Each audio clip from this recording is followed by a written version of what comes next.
Hi, welcome to Styles by Gray. As we're diving into the tutorial, I have my pins, I have my ruler, I have my French cuff, I have my tape, I have my tailor shock and fabric. The fabric, actually I folded it into four, so two first, then I folded again, and I made sure that all the edges face each other. Do you understand? So the other part is going to be where I'm going to start from. So as the edges face each other, those are the parts that I can easily cut off. You understand how it's done? Then I will keep the ruler. The next thing for me, I will need to rule a straight line. After ruling the straight line is going to be a guideline for me for the neckline, for the armhole, for the rest of the parts of the dress that I'm making. Then afterwards I start measuring the neckline. After measuring the neckline, which is I'm going to use 5 inches width, and the length is going to be 3 inches. Then I measure the length of the arm. I use the last one because I want the arm to flow very well. For the part that is going to be the long part, I need it to flow. Then from that arm that I measured, I'm going to take down 1 inch or 1.5 inch, anyone you want. That is for the slope to that is going to guide you to the neck side, the slope. So usually when you're making a normal dress, you understand, this is how you do the slope, because it's going to be short sleeve before attaching the sleeve. But this one comes with the sleeve instantly, so immediately it comes with the sleeve. So all you just need to do is to do the slope. Then you then measure the waist and the rest. So the next thing I'm about to do now, I'm going to take measurements for the waist. Then the measurement for the waist is 32 divided by 4 is 8. So but because this is a kaftan or a bubu dress, I'm going to add 5 inches for ease. 5 inches, my sewing allowance is also there, and so that it wouldn't be tight. It's a loose dress, so it needs to be free for the fitting to come out. So I measure the waist.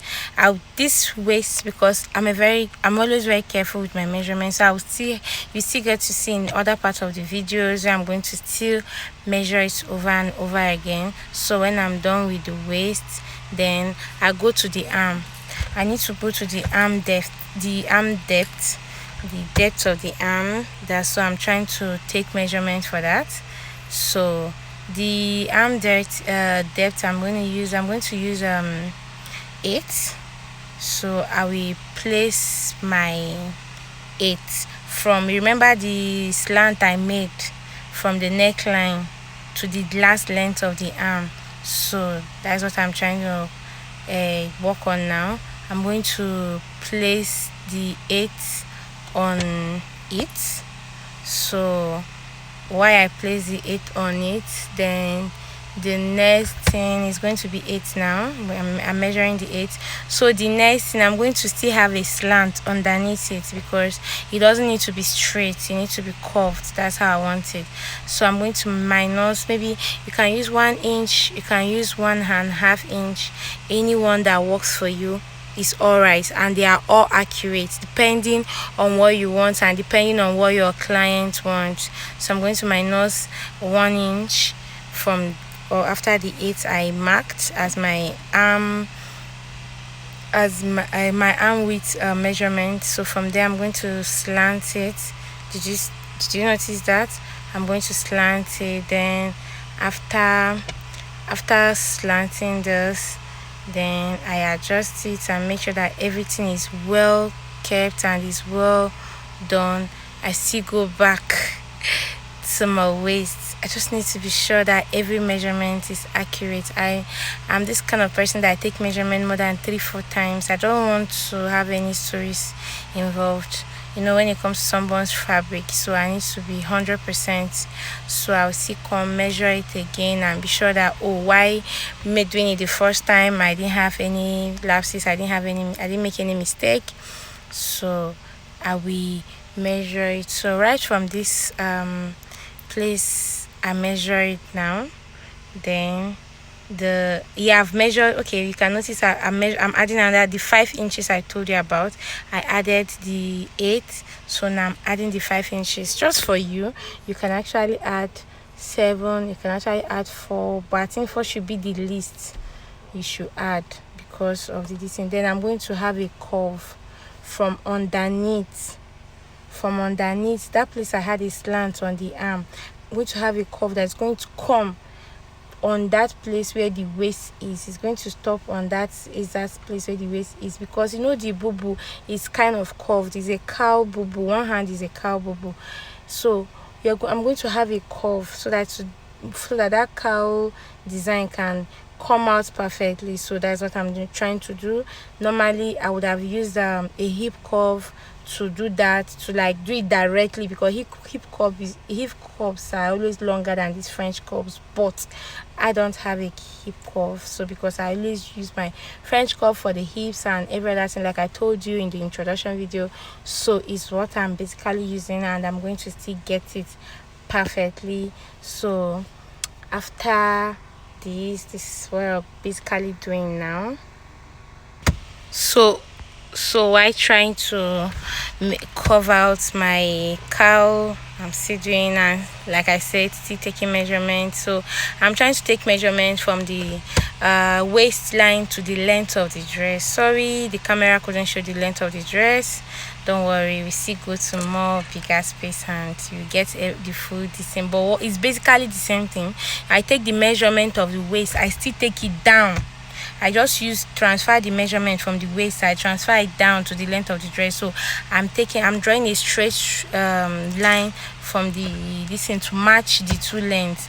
Let's assume that is 13. Yeah, 5 plus 8 is 13. 13 or on the waist, 13 on the 13 down, because I'm not going to make it a pencil. If I were to make it a pencil, I would have reduced 2 or 1.5, but I'm not making it a pencil, so I'm going to transfer the same this into the length. So that's what I'm going to do. Then I draw my line, and yeah, that's basically it for this one. So here I am back.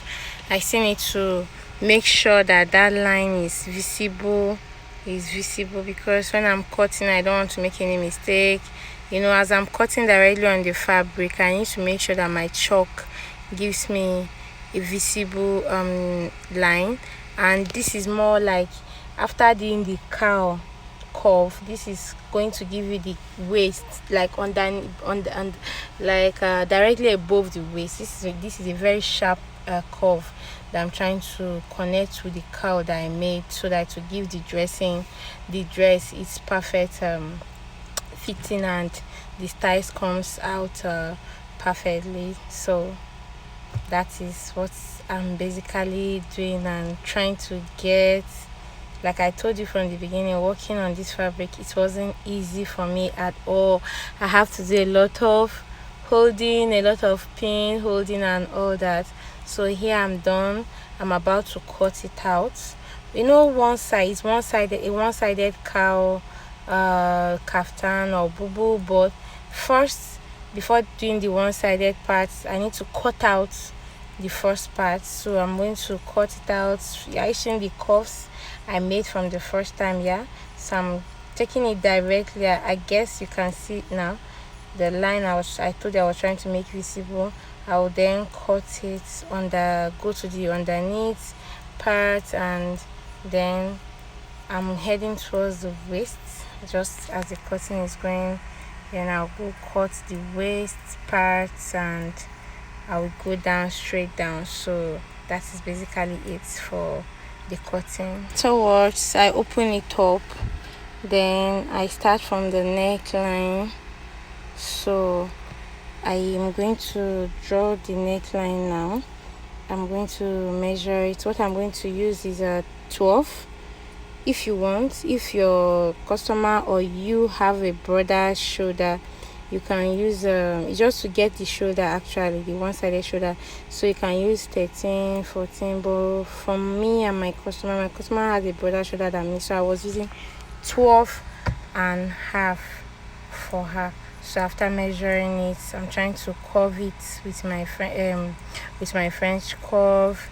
Then you see, connect it directly to the sleeve side. That's what I'm doing right now.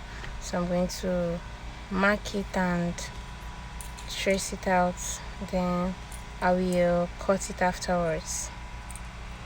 I don't know if you're seeing it very well with the French curve, the way it's placed. You see the way it's placed to give me that sweet shoulder I need. So you see, the next thing after drawing it out, like I was showing you in the video, I have to cut it out. Cutting it out is what I'm doing now. I'm being careful. So because when you're cutting directly on fabric, it's not the same as paper. So I'm cutting it out now. So that's exactly what I am doing now. So after this cutting out and the rest, you take it to the machine, and this is the outcome.